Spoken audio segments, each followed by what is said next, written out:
Welcome to r/malicious compliance, where we share stories of people conforming to the letter, but not the spirit of request. Thank you, friends, for subscribing to the channel, and for so many likes. The first story. Chronically busy coworker who declined a free training course to save time ended up facing expensive and distant alternatives due to his procrastination. The second story. Boss's insistence on lower travel ticket prices in a proposal led to a last-minute scramble, higher costs, and a valuable lesson learned. The third story. Customer declined confirmation for compatibility, resulting in an 800 CDN loss due to an incompatible purchase. On to the first story. Too busy to attend the training course? Good luck finding your own. So this one happened over the past few weeks here at my work. I'm the Quality Assurance Manager and Workplace Health and Safety Officer on a large farm down here in Australia. Part of my role includes making sure people are trained for their respective roles, jobs, and tasks, as well as arranging formal accredited training. As part of the ongoing drought, the government was nice enough to arrange a one-off opportunity for all us farmers in our corner of the country to take advantage of. They provided a bunch of different training courses to be held here in our little farming town that could be attended by anyone who can prove they work for a drought-affected farm, all completely free. Once I found out about this, I jumped onto it and signed a heap of our employees, as well as myself, up for various courses. The boss was ecstatic, as this was saving him tens of thousands of dollars in training as well as travel and accommodation costs. Plus, it came at a really great time as the training for several of our employees was set to expire soon and needed to be refreshed anyway. One of these people was John, fake name. John is a serial whiner and know-it-all. He's the type of guy to complain about hot weather while wearing jeans, a long-sleeve shirt, and a thick vest. Or complain about how he has no time in the day, but spend literally over an hour leaning against his car chatting to a workmate and then another hour betting on horses on his phone. He also loves to enlighten people with all his supposed knowledge of farming and agriculture, including my boss and his father, who are third and fourth generation farmers, have decades of experience and expertise, and have been in the business since their teen years. Plus, his worst habit of all, he refuses to speak on his phone into the microphone, and instead will use the loudspeaker. Plus, his ringtone is the most annoying and stupid jingle you can imagine. He has zero phone etiquette and it drives everyone mad. John needs several qualifications to fulfill his role. One of these is the qualification to safely handle, use, and dispose of chemicals for use in agriculture. Herbicides, pesticides, etc. His certificate actually did already expire, but our season hasn't fully begun yet, so it hasn't been a problem. He was signed up to attend this free course, but he came to me on the Friday afternoon before the course, which was set to begin the following Monday, where we had the following conversation. Not verbatim, just the gist of it. John: I can't go on Monday as I'm too busy here. Me: is that so? John: yeah, there's just too much going on here that needs my attention. I'm gonna have to do a different one. Me: there are no different ones. Not free ones anyway. Plus, I don't think you'll find one that's... I tried to say that he won't find one that's both in our town and that can be done before our season begins. John: yeah, that just doesn't matter. I've heard there are ones that only go for 1 day. This one goes for 2 days, which is just ridiculous. I can't take 2 days off. Me: maybe you should talk to boss about this. The course is on Monday. You've known about it for ages. You couldn't have figured it out sooner? John: mate, I've just been too busy. All I'm thinking at this point is that this conversation so far has taken less than 30 seconds. But apparently he's too busy to spend 1 whole minute telling me he's too busy. Me: well, you better go and talk to boss about it. Not much I can do about it now. John: random apathetic grunt. He left at this point before I had the chance to correct him and say that the 2-day course is for people who have had their training expire, like him, and the 1-day course are for people just doing a refresher. Fast forward to Monday and the boss calls me. Long story short, John didn't tell him anything about it until just then. Boss was not happy with him. His exact words were, "I'm effing filthy with him," and told him as much too. But his main reason for calling was to ask more about the course and the other options available to John. Having already done all my research months ago, in the initial planning stage, I told him that the only other available courses before our expected season kickoff date are a good 5-hour drive away, and they cost around $3,000, not including travel expenses. Boss: yeah, I thought as much. Well, that'll effing learn him. I told him that his options now are to either go and pay for the training himself and claim it on his tax or skip it and cop a pay cut, seeing as he can no longer do any chemical handling. Me, internally laughing my A off. I see. Fair enough. Boss: stupid C isn't even doing anything that important. That's why I swung past his area today, as I thought he wasn't going to be there, so I figured I'd better check on things. He was off doing some SH in the shed, while everyone else was out in the paddock. They didn't even need him. Me. Yeah, right. So shall I put some of these options for him in an email to him or something? Boss. Yeah, mate, go ahead and do that. Save the busy man some time and do his effing research for him. Me. Huh, no worries. So not only did he get himself in some deep SH, but now he's out of pocket an SH load. Plus, I gotta be the one to let him know exactly how much by in a nice little email where I also let him know that he does need to attend a 2-day course. Silly, see? You've really demonstrated that it's not a good idea to call your workplace and ask for financial support for your education when you're refusing a free education opportunity. The best part is how you turned out to be the one who informed his boss about this situation, and the boss decided to deal with him appropriately. A check on where John was at work revealed his inactivity, and the boss concluded that he was not doing anything out of the ordinary, and this earned the boss's wrath. If the training is offered for free, you take the effing training.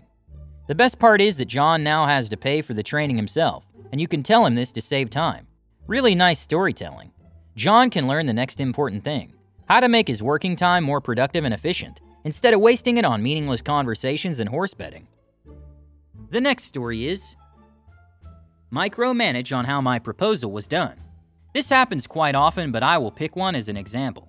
My office did a lot of event proposal, and our proposal was often changed by boss, and we were scolded on how stupid we were in calculating things. Our boss is quite micromanaging and get into details as how things should be done. One of our proposals, we put certain amounts of dollars for a travel ticket for a certain amount of person for a certain event for the next 4 months. Boss didn't like how we put the price for the ticket. Example, we put USD $2,500 for international ticket. Boss told us that ticket can be found around USD $1,400-ish for the date of the travel. Boss checked online how cheap it was. We argued that since it's quite impossible to buy the ticket now, 4 months before the event, and we usually buy them 2 weeks before, and by that time, ticket price would jump above 2,000 USD. Hence I wrote USD 2,500 as the highest price possible. Our office would decide who will go around 2 weeks before, hence my calculation. Boss didn't like and demand that I wrote them at USD 1,400 price, and we complied. I know that we can save money by deciding the persons and buying all the tickets now, but that's not my concern. Proposal approved. Fund was ready. Names of persons has also been approved 3 weeks before event. I should have reminded them to buy tickets, but that's not my concern. I'll remind them at 2 weeks before the event. Q 2 weeks before event. I reminded office that we need to buy ticket and there's nowhere 1,400 USD tickets to be found. Lowest was around 2,300 USD plus tax. So the person needs to travel, around 5 persons, complained that there were no such ticket, and I directed them to boss themselves to complain. Boss argued with me and I remind him about how he demanded me to put cheap tickets on proposal, and it's up to him to decide. My responsibility is only to calculate and make the proposal. Boss decided to modify the proposal, now admitting that the tickets should be 2,500 USD per person. But I now argue that if you want to submit new proposal now, we must put higher prices in ticket, since the approval might come within days, less than a week to travel time, and ticket prices will go up until USD 3,500 or more. Boss complied. We now put USD 4,000 per ticket. It was finally approved, but not without scolding from higher boss. We bought the tickets at the last moment at around USD 3,900-ish, the most expensive economy ticket ever bought by office, for 5 persons. With his stupid micromanaging, the boss spent USD 1,500 times 5 equals USD 7,500 more than what I predicted. Never ever boss micromanage again. Info. Office did not grant us the full fund. Proposals are only for estimate. We may spend less but should never spend more than what we proposed. That's why it was safer to just put USD 2,500 in proposal and buy less than that, instead of not being able to buy any tickets due to the price higher than proposed. There's no profit in here, just an estimate from our office to the higher-ups. We understand that boss is trying to impress his big boss by being good at managing office expenses. Your boss seems to have tried to study you and convince you that he knows the ticket price is better and has a better understanding of how to make offers, but you responded in your own way with your own backhanded actions. The boss decided that he knew the ticket price is better and started micromanage your offer by trying to reduce the ticket price to $1,400. You, like a true professional, decided to show him that if he continues to micromanage, he might make the ticket price drop on its own. Thus, you took the initiative and applied your calculations to the end. But as we can see, it didn't work, fortunately or unfortunately. Even if the boss tries to micromanage you, you showed him that this can lead to unfavorable decisions. Now, maybe he'll think twice before he tries to force you to change your suggestions again. The third story is, okay, lady, I'll let you waste $500. Some background. I worked for a Canadian telecom company in sales back in 2010. The province I lived in had almost no cell service for this provider, unless you lived in one of two city centers. Cell phone signal is necessary to use their home mobile modem.